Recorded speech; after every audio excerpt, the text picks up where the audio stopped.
I'm an emotional flasher. And I really want to dispel the right everyday myth because it's just not true. And my butt doesn't quit, but at the minute it's so cold. It's my opening bit of advice for how to create a writing habit is activate your energy. Welcome to the Activated Authors Podcast, a show where we distill the core principles of what it takes to become a happy, healthy, and productive author, no matter what stage of the journey you're at. I'm your host, Daniel Willcocks. I'm an international best-selling author, as well as an author coach, speaker, and creative entrepreneur. But most importantly, I'm a lifelong student of all things productivity, psychology, and human behavior. Thank you for joining me for today's episode. Without further ado, let's dive in. What is up, Activators, and welcome back to another episode of the Activated Authors Podcast with myself, Daniel Willcocks. Otherwise, I wouldn't be able to be speaking. And my co-host, Samantha Frost, otherwise known as, why don't you let a bitch finish a sip of coffee before you just plunge into the intro? You're looking very festive in that corner, Sam. Thank you. That's my intention. And just for eagle-eyed viewers, yes, I am wearing a jumper. That's because it's freezing in my house, and I've got an Activated Authors t-shirt underneath. But I'm not taking this jumper off because I could die of hypothermia, because I've currently got no gas, which means no heating or hot water, because it went out in the middle of the night and I woke up with icicles on my nose. That's horrible. I'm sorry. It's okay. Yeah. I get paid tomorrow. I can sort it out. And I think the really good thing is that I love the fact that like bars are open pretty much every day until 12 o'clock. But, you know, services like places you can buy heating and electricity, and often medical assistance places be closed at weekends because that's when all those emergencies stop. Yes. And my house is basically, I say my house, I rent. And the systems are very old here. And British Gas was hounding me for a long time, kept leaving me voicemails like, we need to install smart meters. And I finally managed to like get on that call with them. They were like, oh no, we can't install them at your house. I was like, cool, so thanks for like just thanks, Mr. hounding me. Because like that would be amazing for me just to top it up on my phone. When I moved to this place, they did like one of the smart meters. I can't remember which. I think it was electricity, and they were like, "Well, do your gas." And then they came up and they were like, "Oh no, it's too far away to connect to your like wherever the point is." And I was like, "Well, why?" Yeah, that's a whole. Welcome to the British Economics Are Fucked podcast. Oh yeah. What has been going on, Sam? How's your last week been? Oh, just to make a difference, because I'm so aware. Right. I suffer with chronic mental health. So there's very chronic bad mental health. I suffer with chronic good health. Mm-hmm. There's very few weeks where I'm going to be like, I've had an awesome week, because that's just generally like, number one, not usually the case. I have good days, but like if you look at a week on a whole, it's usually a bit ugh. And also I've been ill. And so not great, generally speaking. I'm still really not well, still exhausted, still not sleeping properly despite being exhausted, thanks body, and just the brain fog is real. They messed up my medication again. I'm on second line medication, so if I miss it for literally one day, I get sick, like body withdrawal sick. So like all of my internal like systems just don't play. That's as graphic as we'll get with that. And like my brain stops working. So I left my house today at 5 to 10 to get into town, which from where I live is like decent pace of walking, no more than 10 minutes. So I could get to the pharmacy for 10 to get the rest of my medication, and take it as quickly as possible, because it's slow release, so it takes like a good 3-4 hours before I stop feeling like shit. And I got back home. Well, I texted you when I said like I've not long got back. And that was just me getting myself into town and getting home again. It should have been, if my brain was working fine, it would have been half an hour, 45 minutes. But it took me like, what, 2.5, 3 hours? Yeah. Just because I kept like stopping and looking at things. And I don't mean like, oh, this is interesting. I mean like something would catch my eye and I'd stare at it and I'd just be stood there staring at something for like 20 minutes and then go, oh God. Because my brain like just crashes. So it's been a whole situation. If I'm honest, it's been a lot. Yeah. I've been fortunate enough to have a lovely person help me out this week, but other than that, I'm thankful for that. But other than that, like, It's a lot. it's so much. Yeah. And I cannot wait for the Christmas holidays. Just so like homework is one thing that is taken off of my plate, and waking my son up in the morning. At this juncture in my brain, like I'm not even particularly looking forward to Christmas, and that's very unlike me because I'm a very Christmas person. But I just keep finding myself bursting into tears for no real reason. So there you go. That's how I've been. How's your week been? I've discovered if I sit like this, the Christmas tree looks like a little hat. So same, pretty much same. So roughly the same. Yeah. I mean, I'm sorry, that really sucks. And yeah, like, it's fine. Yeah. Kind of, that's just the insight's where it's life, at, isn't it? Sometimes. Yeah. Yeah, I mean, so my week has been I don't know, kind of as is always my case, full of revelations. Yes. Dizzying with the heights of new cognitive structures. And people say I'm verbose. So so I think it was Monday, I angered myself quite greatly. Normally there's like, a moment. I'm sorry. Which I'll anger myself. Angered yourself quite greatly. I angered myself quite greatly. And okay. Part of what I did to elicit that bout of anger is I watched an Instagram reel of myself. Oh, July 2021. Yep. So for context, as we're recording, it's the 11th of December. So 2027. 2022. Yep. So approximately 16, 17 months ago. And in that video is me pulling over to the side of the road because I was driving when the thought apparently struck me, and talking to the camera and basically announcing that I've discovered that I need to slim down the amount of things I'm doing, that I take on too many things, and that I really excel when I can focus on a project and get my teeth into it. And that's what I'm going to be doing thus from there on. Like, I feel like it doesn't need me to color in the picture as to why that has angered me so much. How's it going though? So how's that going? So yeah, in a bout once more of slimming down the things, and I don't know, this year's been like a weird ride anyway, for many reasons. Like, opportunities pop up, opportunities disappear, all this kind of stuff, blah, blah, blah, blah. And this is a very long story, so I'm going to give the short version. Is that I really have realized, just in my own day-to-day throughout the week, that I am missing, ironically for this episode, my writing habit. And I've written stuff, like I've written 45,000 words of a course, I've written 40,000 words of a non-fiction book, I've written 20,000 words of a novella in the last 3 months. But I am, how to say this? I am struggling to find the joy in the stuff that I've written thus far, apart from my fiction. And my fiction is the thing that I've just not been able to get to because of like lots of the other things that I've been doing. And there's lots of reasons I can go into as to why some of that stuff is happening, but at its bottom line, I haven't been prioritizing my fiction. And when I went full-time in 2019, fiction was the priority, and thus it was for a good 1.5 2 years.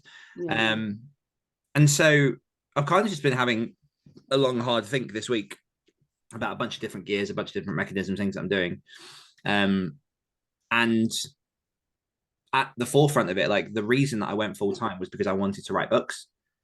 And one of the things I always promised myself when doing activated authors and coaching and stuff is I'm going to be a working writer. And like, arguably, I still am, because, you know, I'm still writing things. I'm still, you know, in the industry. I'm still listening to the news, the publishing trade, all the things that are going on. You know, I'm working with authors and helping them through their process. But I've not been at the front of myself in that process. Mm-hmm. And so I really have had that moment of, all right, I need to get my teeth back into this, write the things that I love, and follow my own advice that I give to people. Yeah. And so, yeah, that's where the week is. That's where I'm at. I mean, I met up with Luke Condor and Karl Hughes yesterday and went to Nottingham for some steak and some golf. And yeah, it's like a bit of a Hawk and Cleaver Christmas thing. And for people that don't know who they are some of the big brains behind the Other Stories podcast and the Hawk and Cleaver crew. Mm-hmm. And yeah, like that was just really nice going out and just having some drinks and things. And for the first time in ages, we didn't really like spend a lot of time talking about like books and work and stuff, but more just about life and just hanging out, which was really, really good. Yeah. And so, yeah, it's I don't know, it's just been one of those weeks where I've really kind of gone like, what is it that fuels my fire? And why am I not doing that? Because I've had on and off for the past like 2 years, like I am quite a strategic thinker. And so, yeah, anytime I'm about to put my mind to something, I do spend time going, how is this going to impact X, Y, Z? What's going to push me further quickest? And the things that I've enjoyed the most are the things where I've just gone like, fuck it, I'm just going to have a bit of fun. Mm-hmm. So yeah, over the next few months, there's going to be a few fiction projects coming out from myself. I'm in the process at the minute. I'm about to start looking at reflecting over this year and properly planning what next year is going to be, particularly when it comes to releases and things. But yeah, that's yes, Sam. I have an idea. I gotta ask somebody. No. I suck at strategic thinking, generally speaking, at least when it comes to looking. Prudence is something that I went to school with prudence. Huh? I went to school with the prudence. Okay. Fun fact. But it's not something that comes to me naturally. It's something that I've had to work at very hard and develop very hard. And unless I remember that I'm supposed to remember to be prudent when I'm looking at things, I forget about it. So strategy for my own stuff is something that I am sorely lacking. And it sounds like joy is something, or how I phrase it for my own life, impulsivity is something that you could do with a little bit more of.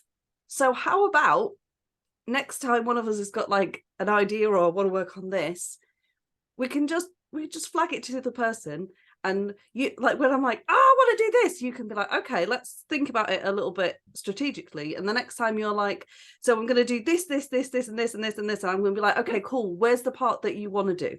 Mm-hmm. Where's the joy? Yeah.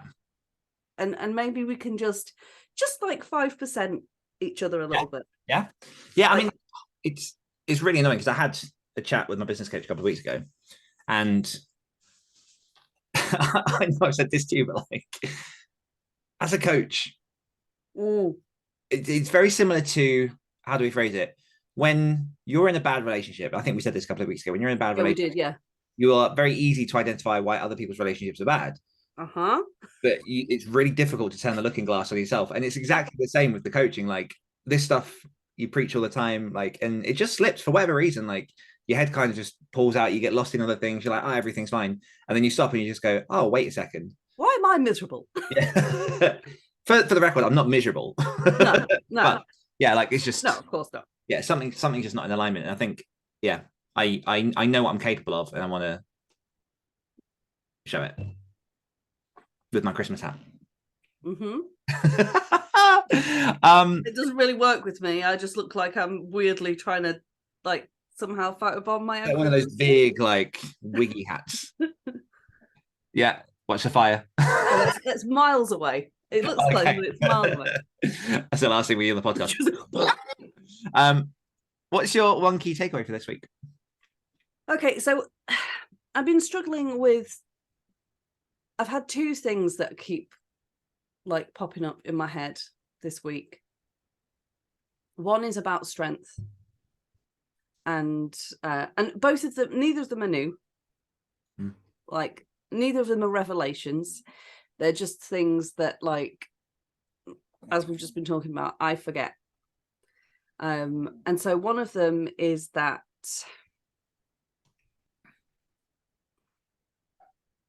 I'm gonna cry. I apologize. One of them is that weakness is not asking for help. And in fact, it's one of the strongest things you can do to be open and vulnerable with somebody.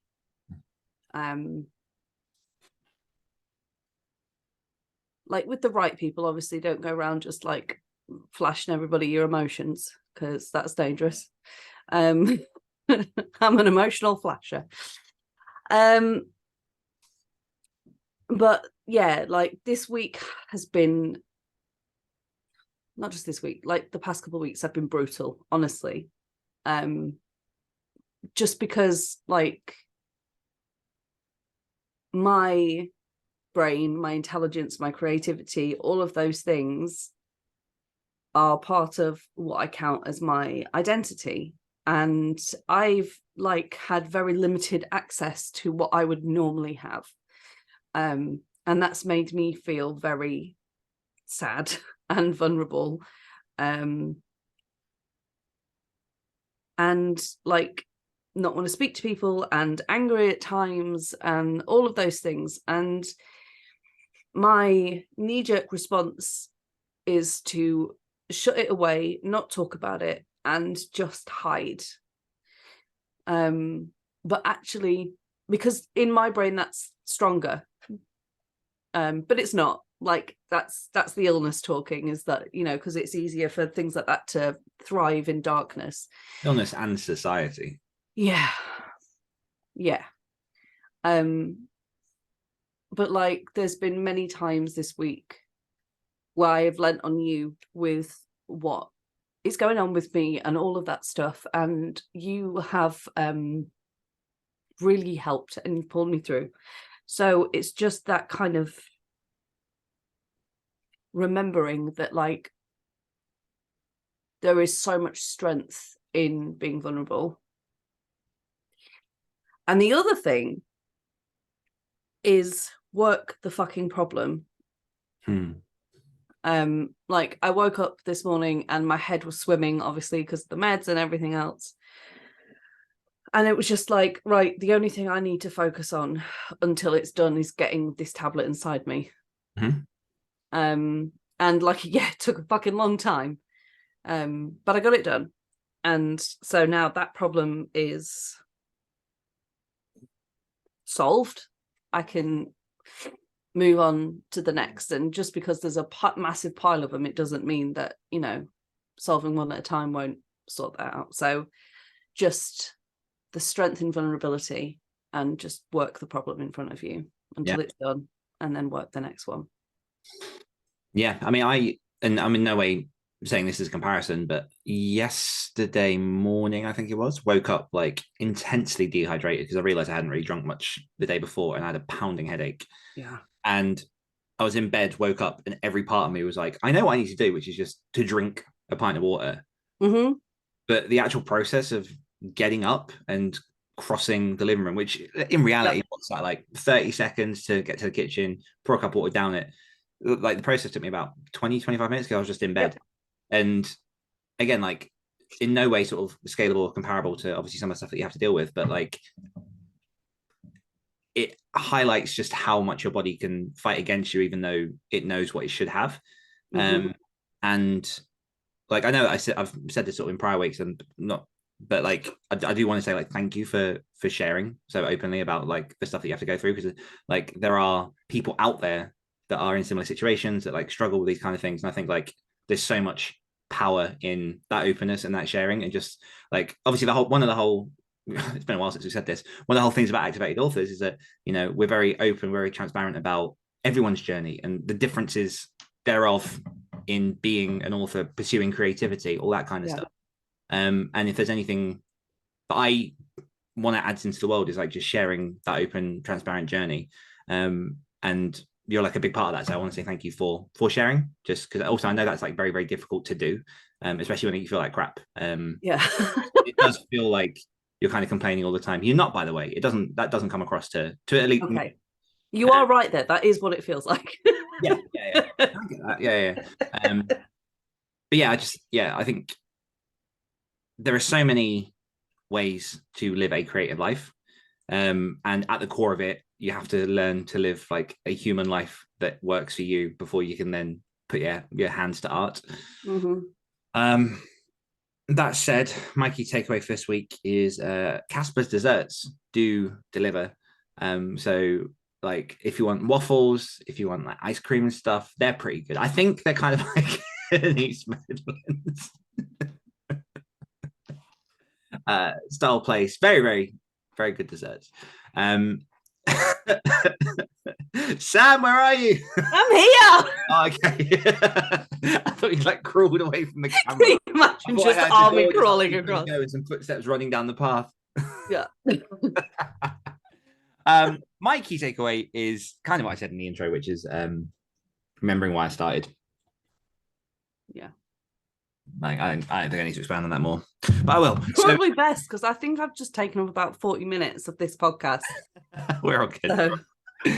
Our win from the community this week goes to the has been silent but has been doing all the things behind the scenes, Emma G, who officially completed her thesis.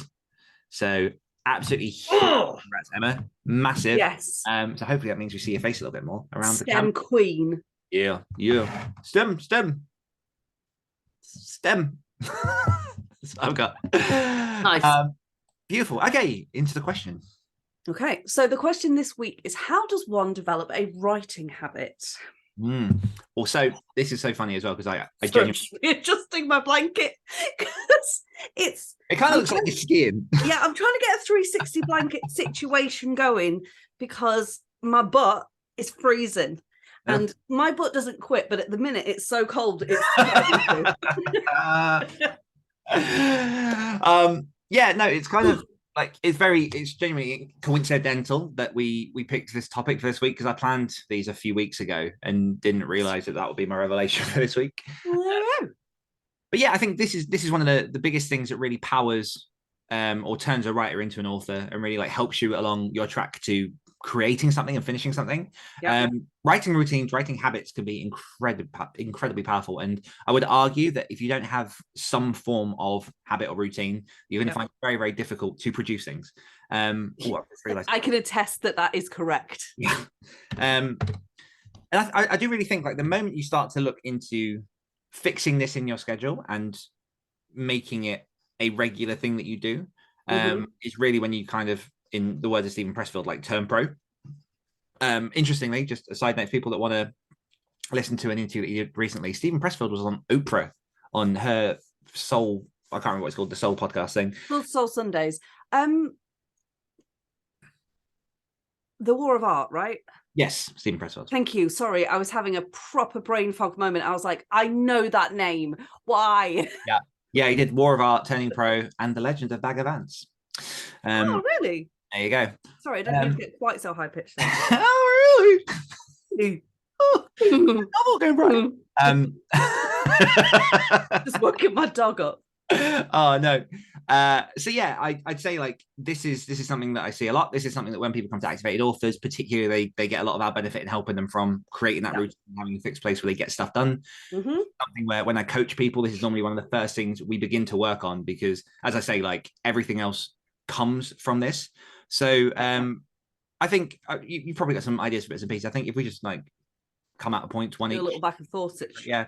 So my opening bit of advice for how to create a writing habit is start small. Like it's very easy to look at authors out there, people doing lots of things that are like, oh, you need to write 1,000 words a day, you need to write 2,000 words a day. Like there are people out there writing 10,000 words a day regularly, and that's not helpful for you. You need to start where you are, and you need to learn what you're capable of, and then you need to build. And for perspective, when I first began writing, it was 2014, And what I started to do was give myself 20 minutes a day. It would normally be after, because I was at that point I was working for myself, like editing and proofreading and stuff. And after I'd finished my project for the day, I would spend 20 minutes and I would just try. I'd write maybe 3 sentences. Sometimes it might be like 200 words. And that was it. And at that point, I had no idea about routines and habits. It was just like, I was just like, if I chip away at this, I think I can get this done. And so that's what I did. Like just 15, 20 minutes was nothing really, like just no pressure, just sit down, write some sentences. Okay, cool. Finish for the day. And it's so much kinder to your brain. And well, it's so much kinder to your brain than going like, I need to write 1,000 words and then like just panicking to get there. But the other side of that is when you start something, this is something one of my bosses used to say that used to drive me fucking nuts, but I really get it now. It's a concept of what he called quick wins. So if you start by successfully writing in your session, and I'll go into that point in a second, but if you start by completing successfully the thing you set out to do, I'm just going to spend 15 minutes, I'm just going to write something. Okay, day 1, tick. Doesn't have to be a physical tick, can be a physical tick if that fuels you. Day 2, 15 minutes. 15 minutes, nothing. Oh, I only got like 10 words today, but I did it. Tick, tick. And by ticking that off and by getting it in, you begin to get momentum and you begin to build inertia. And that really is what starts to fuel you forward and gives you the confidence that this is a thing you can do. If you write 100 words a day, I'm going to get the calculator up because it's getting embarrassing. If you write 100 words a day every day for a year, you will write 36,500 words. Yep. What? Yep, you were right. Oh. I can't do maths. 100 words a day. 3,560. Now, 100 words a day every day words for a year. 36,500 words. That's half of a novel. It's a novella. It's 36 short stories. Like 100 words a day. So it's a poetry book. It's a poetry book. So yeah, my first bit of advice: start small. Over to you, Sam. Yeah, I mean, jumping on a little bit to the starting small thing, and I am gonna preface this with I suck at routines and schedules and all of that stuff. This is why I love this conversation. Huh? This is why I love having this conversation with you. Like I'm really not good with them. I get angry at them. I get angry at myself. I tell myself I'm going to do something. And then I don't get angry because I didn't do it. I get angry because I said I was going to do it and I'm not in the mood to do it right now. So fuck it.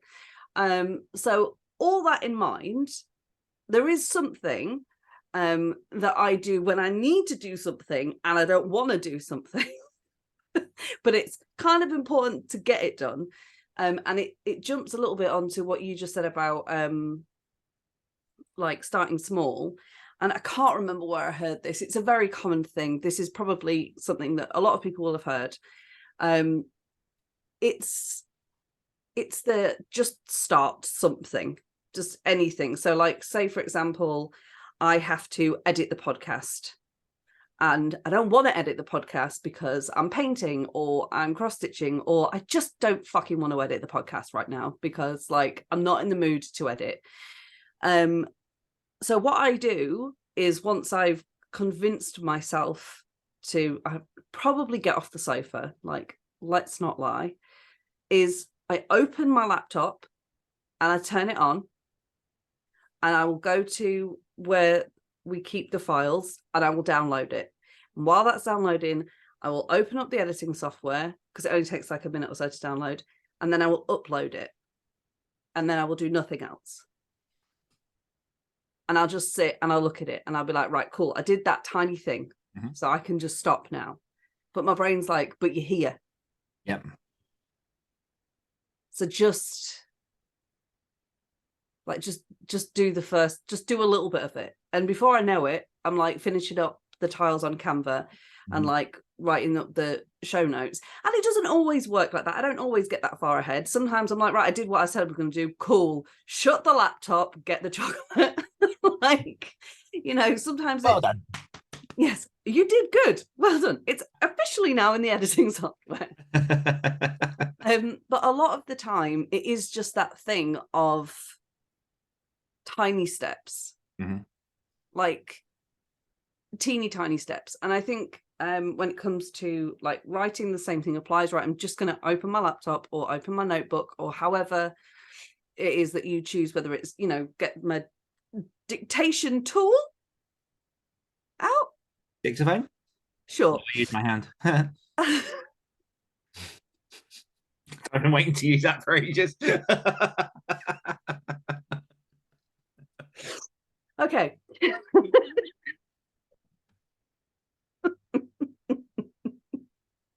You good? You look, the shade of your face is starting to match my sweater. Okay. Yes, dictaphone. I'm so you just put your lips away and it's killed me.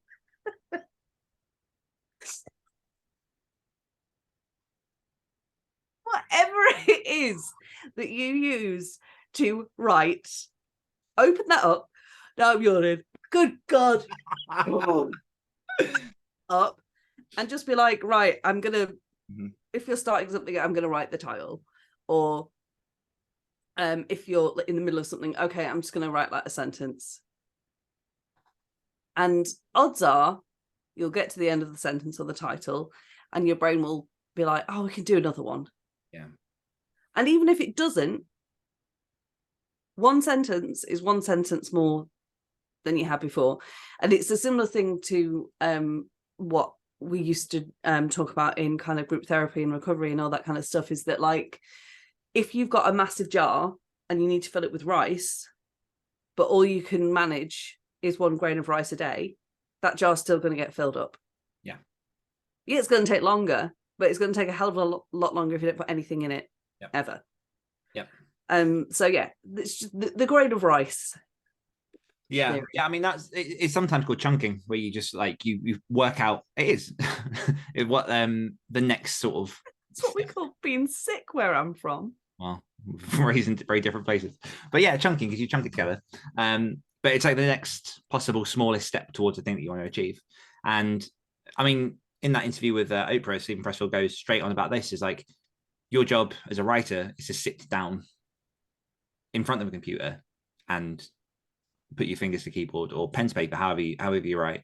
And one thing that like, it's so painfully annoying. Like, I feel like as, I was going to say creators, but just as people, there are so many universal pieces of advice that have become cliches, catchphrases, things that we just dismiss. We hear them so often, forgetting that some of them, there's so much truth behind them. Yeah. Sometimes things just are that simple. Yeah. So when it comes to writing, like in its simplest form, your job is to walk to the chair, sit down, think, write.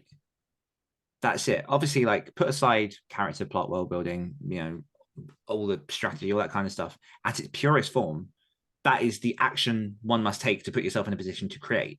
And when people are, it made me laugh because when we used to do Great Writer Share, and Faye Trask was one of the co-hosts, one of her favorite questions was, other than get your butt in the chair, what is your biggest piece of writing advice?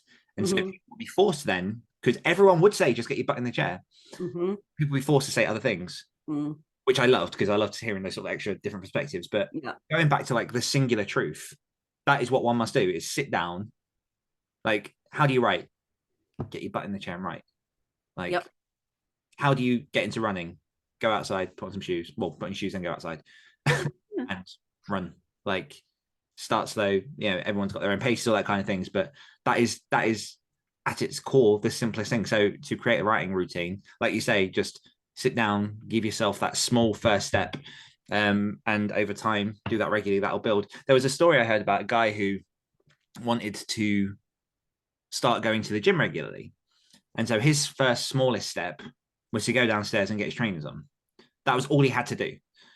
So he did that for like a week, started to get to the point where it was like, okay, I've got my trainers on, I might as well walk to the gym. And his gym was on there about 10-minute walk away. So he would walk to the gym, walk in the door, go, did it. And he'd walk back home for like a week. And they got to a point where he gets to the gym, stops, and then just goes, well, I'm here. Yeah. I might as well. And so starts building up small steps into the thing that you're doing. Like if you're, overweight, if you're tired, if you've got like sort of health problems and you've been advised to exercise and get fit, like just do it, like stand up a couple of times from the sofa, sit down, stand up, sit down, like go up and down the stairs a couple of extra times. It doesn't have to be huge. Just, oh, my last, excuse me. Stop that one. Like, yeah, you just have to do one better than you did the day before for yourself. That's how you build. Like, I'm jumping on so many cliches and examples and tropes now, but like, there's something I was taking from Kevin Hart is, how can I be 1% better today than I was yesterday? Yeah. 1%. That's all you have to do is be a little bit better than you were yesterday, whatever that means for you. And there are days when, life takes us, when health takes us, all that kind of stuff, and you're pushed back the next day. How do you get 1% better than you were the day before? Yeah. That's life. It's just this roller coaster. It's genuinely part of the reason I got this tattoo. It's just that infinite loop of ebb and flow, of rise and fall, of, this is life. It's cyclical. We have we have troughs, like you can't escape them. Things are shit and then they pass. That is how life works. Yeah. And so, yeah, all we can do is just try a bit at a time to be a little bit better than the day before. And so bringing that back to writing, you write 100 words one day, write 101 the next. I think I added anything new onto that. Is it my point now? Yeah. All right, so yes, best-selling international author I'm of almost 80 novels, Daniel Willcocks. It is your turn. What have you got? My next point, I'm I can't watch your face closely as I say it. So to build a writing routine, to be a writer, you must write every day.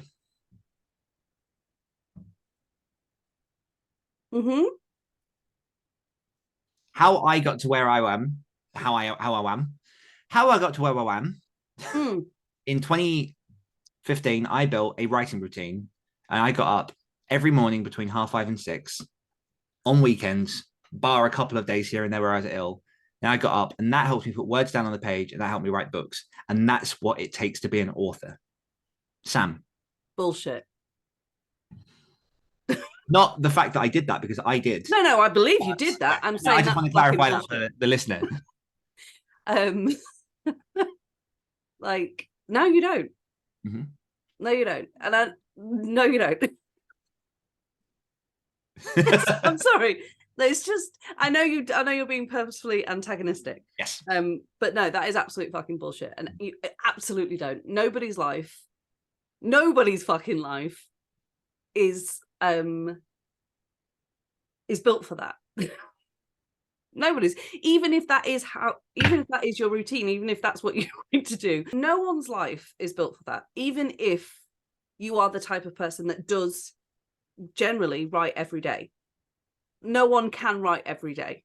And most people that are authors probably don't write every day. And I know there are that's the first example that comes to my head is Jenna Moreci. She does not write every day. She is a fucking smash hit, best-selling author that does not write every day. Like, it's bullshit.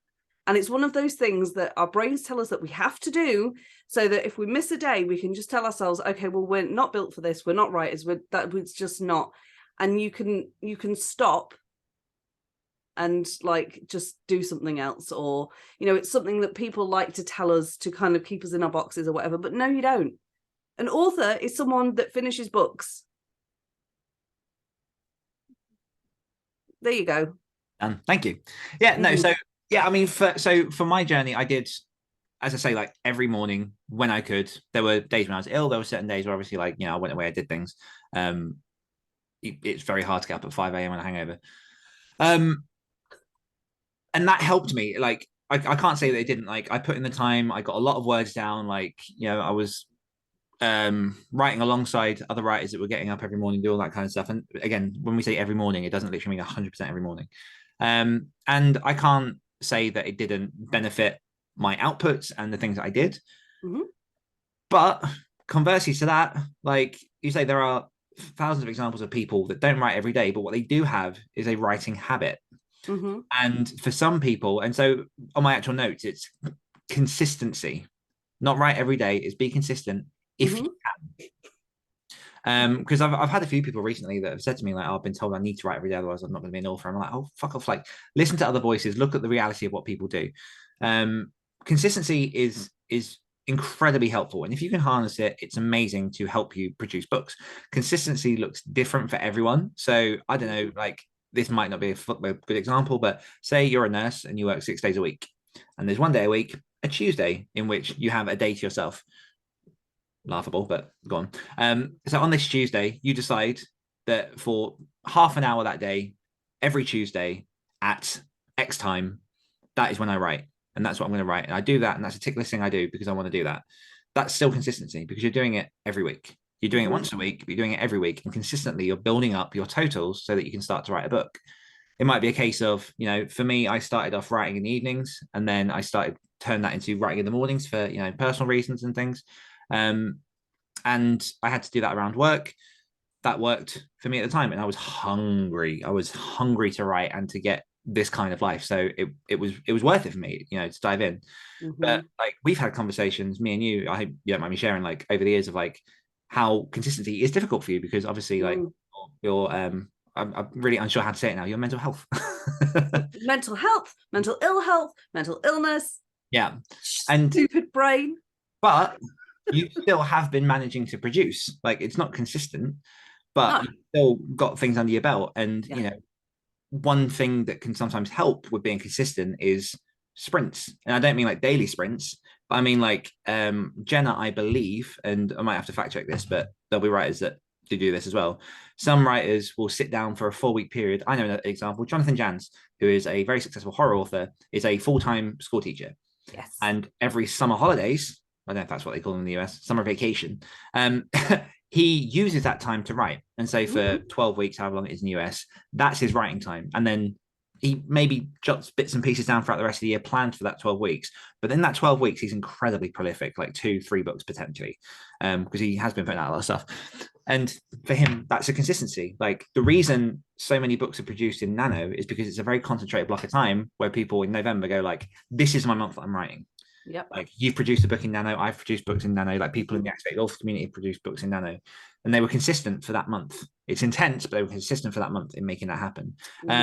So like, I guess the point of this is twofold. Number one, I really want to dispel the write everyday myth because it's just not true. And the other part is like, consistency is what you make it look like. If your career, if your life doesn't allow for you to write every day, just find, as best you can, a place in your calendar to fix in and go, here's creative time. Yeah. How you use that is up to you, but you can build some form of routine, some form of habit by doing that regularly. Yeah. I do find consistency very difficult. I find, I mean, I already spoken about this, but like routine, habits, consistency, I can't even say it, extremely difficult. And generally what's kind of got me through a lot is that I do have a very impulsive personality. And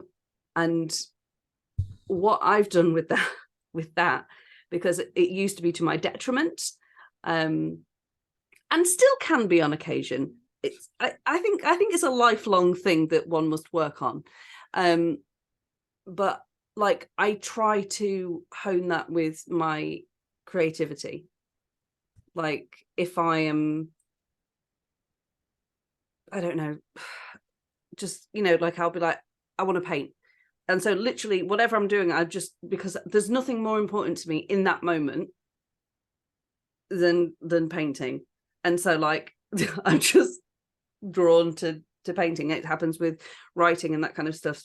What I find helpful is if I just in my head have a couple of things that I know I'm working on or want to work on.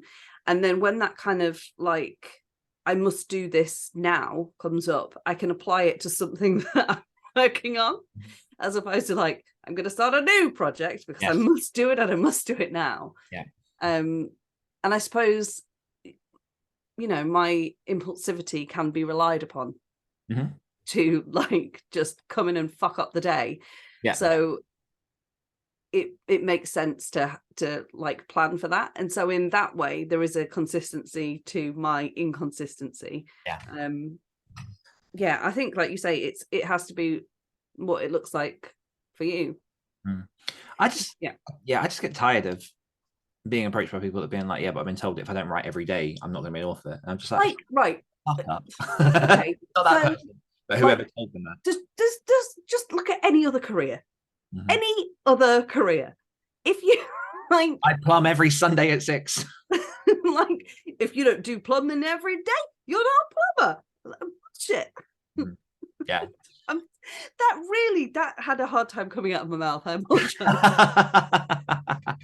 But on that kind of on that note, if you do find, that you've given yourself a particular time in the week and you're sitting down and it's still a struggle to get the words down, actually something that I found very, very useful for myself the last couple of weeks that I'll get to in a second, but like accountability. Mm-hmm.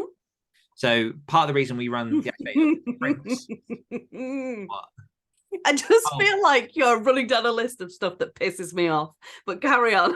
Well, no, but again, like the whole point of this kind of stuff is like to show that it doesn't work for everybody. Yeah. But like these are big things that people can find useful. Yes. But accountability is a big one. So in the sense of so we run activated author sprints, on Tuesday, Thursday mornings, Tuesday, Thursday evenings, and then during Nano, like all the fucking time. Yep. And people come to those sprints because they can sit down and write by themselves, but they know that they will potentially easily get distracted. Like some people have a harder time concentrating for longer periods, which again is something that can be improved, but like we'll skip past that for now. Mm-hmm.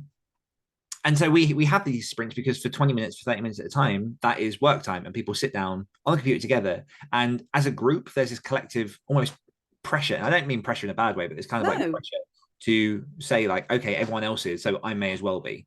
And you do. And that is kind of one of the whole principles behind, why all these sprints started, is because we started doing that and people found themselves incredibly productive because for 20, 30 minutes, they're working, no distraction. And it's amazing what you can achieve in that time by doing that.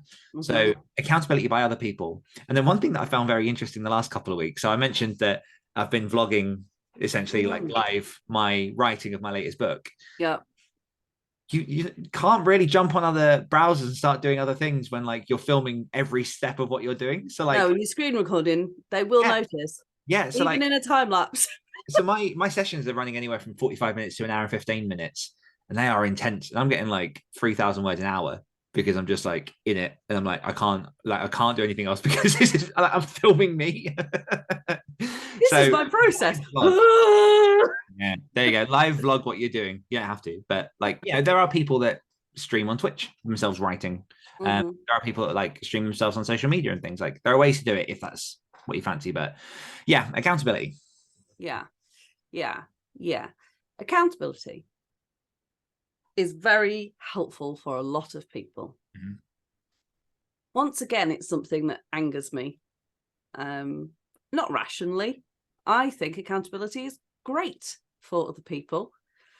I've tried it several times in a structured way, mostly with you when we started coaching and through the mastermind stuff and just like check-ins and stuff. I get angry at you. In the build-up, I'm angry at you. And I have to do a lot of deep personal work before we jump on that call for me not to just start shouting at you. Because I don't know. If you said to me today, okay, what's one thing you want to achieve by next week, other than breathe and like probably eat at some point and just the normal bodily functions that one goes through in a week, guaranteed whatever I say to you that I want to do, and I will genuinely want to do it when I say it, will be something that I've gone nowhere near, but I'll have done this.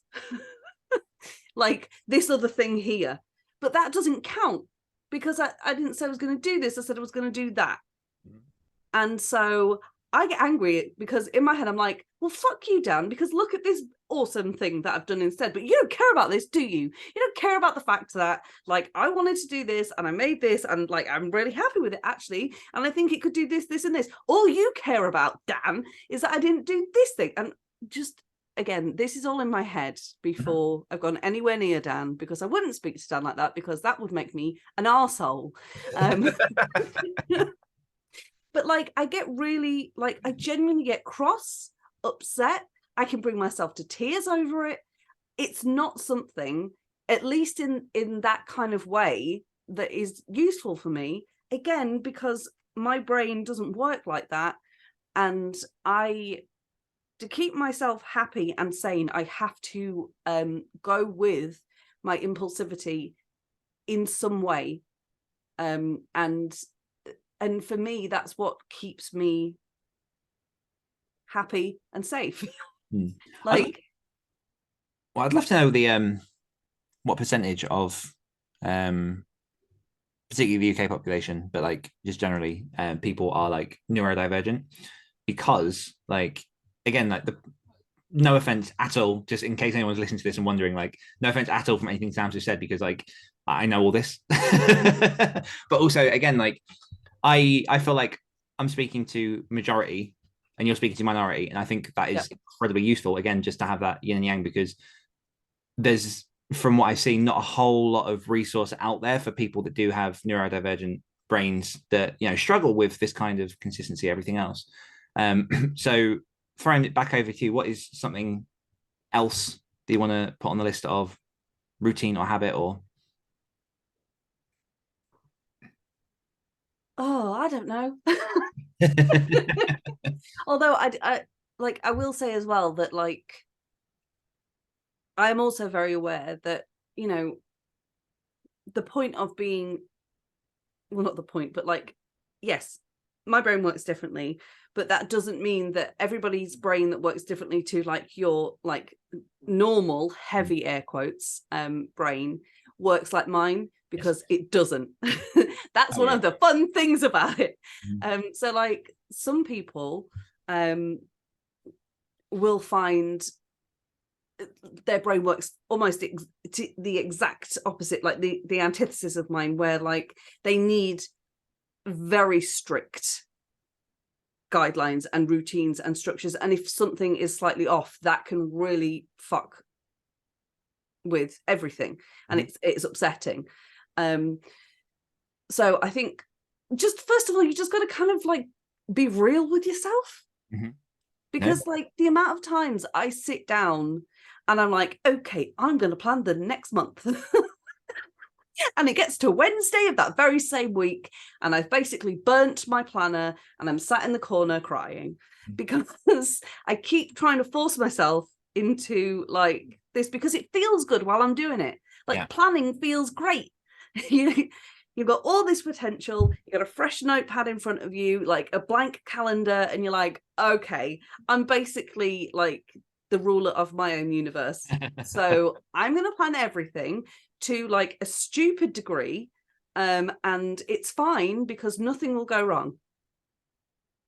And of course, inevitably, like even if like you thrive off that kind of structure, life happens all the fucking time. And whether it's you like spilling a coffee on your podcast shirt, or it's like getting, you know, a horrible phone call, or like breaking your leg, or, you know, worse things, or whatever, shit is constantly like being thrown at you, because that's just life. It's not just you in a vacuum.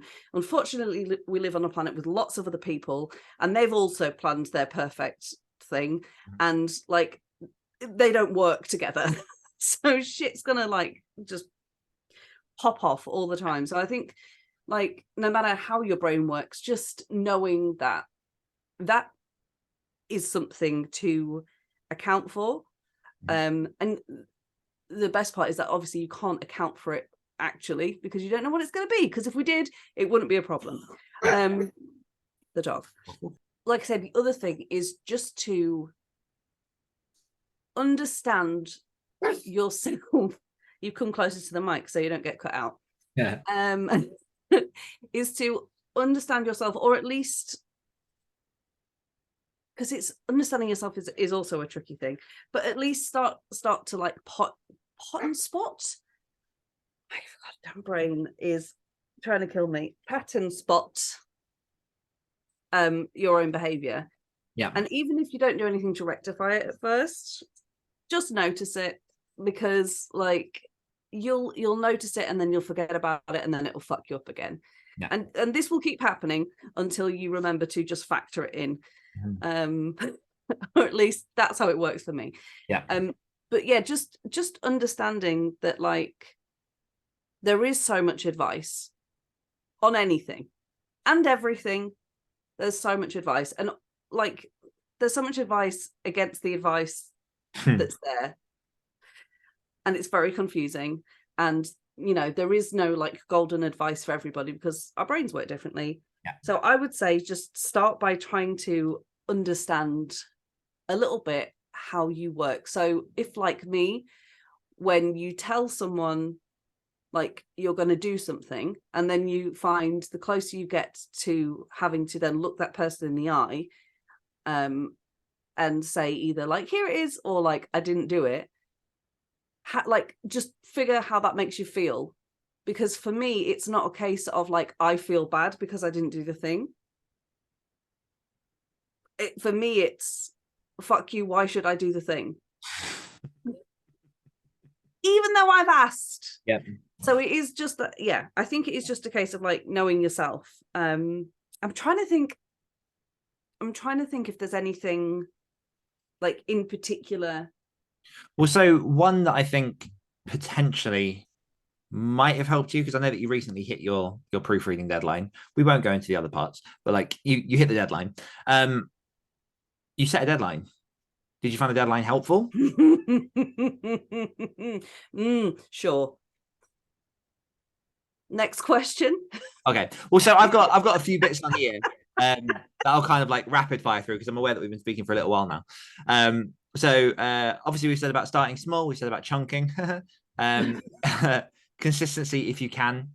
Something that can be useful as well is tracking. So actually like keeping tallies of your words so you can see your progression. Yeah, I know a lot of people like to do that. Yeah, although I say words, but one of my points as well here is focus on habit over words. So initially in those first sort of 4 to 6 weeks minimum, focus on just that part of sitting down, doing the thing, setting the timer, whatever it is for X amount of time. Log in the time. Yeah. Instead of putting your word count, log in like a punch card at work, like 6 or 7 a.m. Yeah. Make it like grey porridge. I'm at the desk now. Time to put in my hours. But yeah, absolutely. Like, because like, I always, whenever I go back to sort of rebuilding habits and things, like it is time. Like I focus on like, I'm going to do this for an hour, 2 hours, 3 hours, whatever it is that I'm working on. Again, could be 10, 15 minutes, depending on where you're starting. But focus on just that habit because the rest of it will come. If you sit there and I think there's a piece of Neil Gaiman advice, which is like, during my writing sessions, I'm allowed not to write, but I'm not allowed to do anything but writing. Meaning you can sit there and not produce and just stare at the screen, but you're not allowed to say, sit there and go on Angry Birds or check your phone or anything else. Like you discipline yourself into that time and say, this is my time to create. Like in this time, I can create nothing, but I can't not be trying to create, which I think is like very, very useful. One of the other very, very big things that people struggle with when it comes to building habits is you have to understand that it takes time. Habit. Like there was research recently. It's like it's something like 60 to 90 days to build a habit and 3 days to break one. It's something stupidly annoying like that. The latest studies say on average it takes more than 2 months before a new behavior becomes automatic. 66 days to be exact. It can vary anywhere from 18 days to 254 days. So hopefully you're on that angers me. Yeah, hopefully you're on the lighter end of the spectrum, but like it takes a while to build a habit and it's not always comfortable. Those few bullshit. I'm sorry. That's really made me cross. Why? Just because it's so much time. Yeah. And I know. Sorry. Yeah. But yeah, it's I'm fucked. Carry on. It's not always comfortable building a new habit because it's going to feel different. Obviously, like your body's going to go, but like this isn't what we do at this time, at this piece of the day. And what we've got to remember as well, that like there are habits and things that most people tune into their day where like you just do it without thinking. Like every morning, most people will likely have breakfast. Most people will likely brush their teeth. Like there are certain things that we do that without thinking because we've made them habits. Like, and that's kind of what you want to try and aim for with your writing is getting to a point where it's like, today is the day, this is the time, and this is happening. And And again, like your brain is going to rebel from that in the beginning because it's unusual and it's different. And so trying to keep it safe is what it's trying to do. Yeah, your brain does not like change. Like that's its whole job is to protect you from difference and things that it doesn't know. Which kind of brings me on to one of the final points, which is like, know why you're writing. Like I didn't put this at the beginning. I normally I'm do, proud of you. but it's like But it does go at the beginning, but I'm proud of you. It's fundamentally core to fucking everything to do with this kind of business. It's life. Let's be honest. Why go through the rigmarole of building a writing habit if you don't want to? Yeah. Or there's nothing that you're honestly, trying out. Like to the point of like, I'm not even kidding. Like on my darkest days, I literally ask myself, why am I still here? And not in like a morose way. Like let me just check in with why I've decided that breathing is the way forward. Yeah. And I connect with like the reasons, and I'm like, are they still valid? Are they still valid? Because it's really difficult right now. And like, yes, fine. Yeah. All right, fine. I'll breathe for today and we'll see how we're going tomorrow. But yeah, it's right. Like if you're wondering why you should get into that chair, it's like, well, why did you decide to think about making this decision? Like, is it because you have a story you're dying to tell? Is it because you're sick of your job and you feel like writing is the way out? Like whatever the multitude of reasons are, there's a reason why you want to do it. And if there's not, don't do it. There are 1,000 other things you could be doing that are probably more fun for you. Eat cherry bakewells, mate. They're amazing. Cherry bakewells. Like speak to Mr. Kipling, have a good time, have a cup of tea. Yeah. Like, or coffee. Yeah, use that time to do something else. But like unless you really do have that reason of why you want to do it, none of it comes together. I've thought of something. Go on. So I have a big love affair with both my sofa and my bed. I adore them. And something has to be real fucking special for me to not want to be on one of them, right? And I mean like next level special. So if I can do something in one of my favorite places where I can be very comfortable, then that's a win. So like, honest to God, after I'd come out of drama school and like my mental health was shit and I'd had a kid and I was trying to like build my life, like my brain was like, okay, what can I do in bed that isn't prostitution? I'm being honestly, like, there's been a few times in my life where I've considered it. Life is hard and it pays well. And I was like, okay, well, I can write in bed. I can write on the sofa. And so like, I've already got a space where I feel safe and comfortable, where like, I know like I'm at home, I can lock the doors, nothing like is coming to get me. I don't have to answer the phone if I don't want to. I'm safe, I'm comfortable.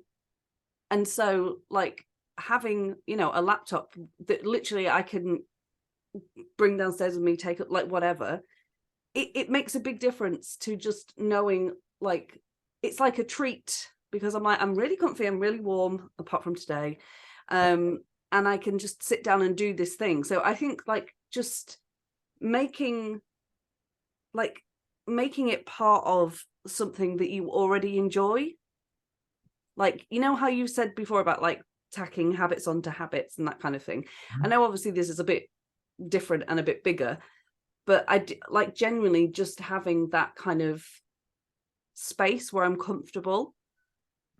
And I don't just mean physically, I mean like mentally and emotionally comfortable and feel safe is huge for me. So like I've tried several times to, be a proper writer and go to a coffee shop, and I hate it with all of the passion, with all of the passion in me. Yes, I was being heavily sarcastic.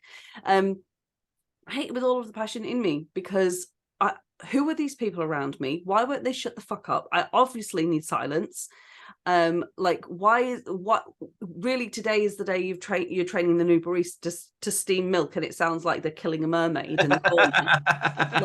Like, no, but like Dan loves going to coffee shops. Like when he came down here, I've been to a coffee shop with Dan and tried it. Mhm. I still hated it. I still hated it. It's just not for me. I mean, for me, there's something just, I think because I spend a lot of time like by myself, I like being around other people, even if it's indirect. I don't.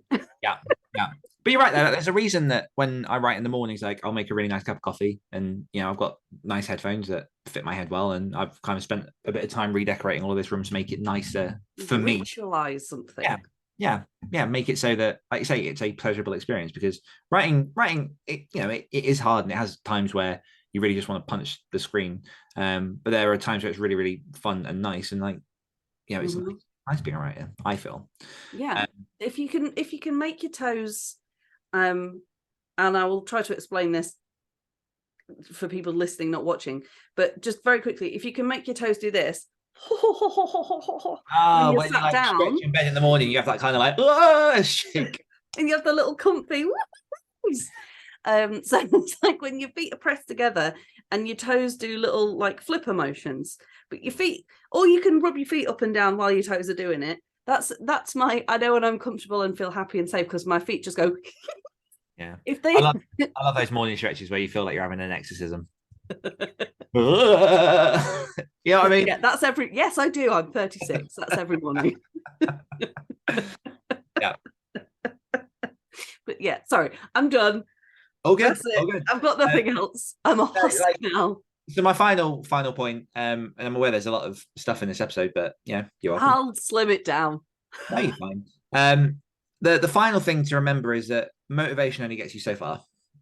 Yes. So like, we've all had those times where we watch someone, we've seen something, we've read something, and we suddenly go like, I could do this. And for 2, maybe 3 days, we're like on a roll, and we're like, yes, we can do this. Inevitably, motivation will wear out, things will get more difficult, and that energy will just slow. That's where building a habit really comes into its own. That's where building the routine really comes into its own, because discipline is going to get you so much further than motivation ever will. We've got Jonathan Yanez on our expert panel, and he's a king of this.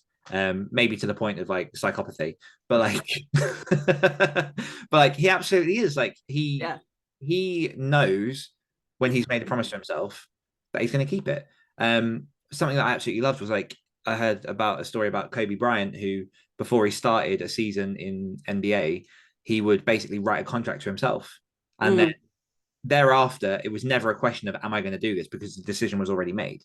So working out at whatever time he was for however long, all the practice, like how he arranged stuff with his family and things, he probably, I hope, had conversation with his wife and kid at the time. Rest in peace.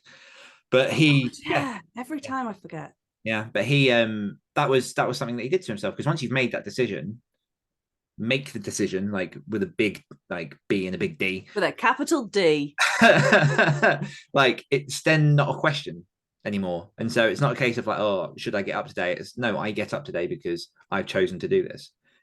If you're having a day where somebody that knows themselves. Yeah, because I've tried that before. It didn't work for me. I'm also not Kobe. If you're struggling as well, why am I doing this? Yeah. Okay, there we go. Up. Let's make a nice coffee. Let's sit down. Maybe today's going to be a bit more difficult, but this is a thing that I do. Routine, habit. There you go. Yeah. So, the quote that you just reminded me of, which is, motivation gets you started, habit keeps you going, and death gets us all. So fucking hell, Dan. Jesus Christ. Merry fucking Christmas, everybody. Apologies, I've been writing a lot of horror this week. But not today. But not today. Yeah, that's the quote that people just don't finish. So that kind of brings us around the houses of how do you create a writing habit? Just as a reminder, we've got things like start small, track your words, consistency, focus on habit over words, give it some time, and remember that it's going to be difficult. Give yourself a deadline. You've got discipline over motivation, and remember your why. Remember, folks, death gets us all. I'll get the link for that, Stephen Pressfield. I will, Sam. Sure you will. I've heard this shit before. So that's over in the show notes for you. And yeah, I mean, kind of goes into a perfect plug. So if anyone does want to check out the Activated Authors community, join us in our weekly live writing sprints, build your own routine habit. Like, I'm not kidding, the amount of people that we have come onto these sprints and just say, like, I've written more in this session than I have in months, if ever. Like, we've got a fantastic group of people over there, like, all waiting to say hi. So go into activatedauthors.com and you can sign up for 30 days, absolutely free, cancel at any point, no obligation. We hands to heart mean that. And yeah, that kind of brings us to the end. So I will say a massive thank you, Sam, and to you, the listeners, for tuning in. We appreciate you and the time you spend with us each and every week. And as always, if you're looking to level up your writing and activate your author career, head on over to activatedauthors.com to find out everything we've got going on. One more time from myself and from Sam, we will see you next week. Death comes to us all. Goodbye.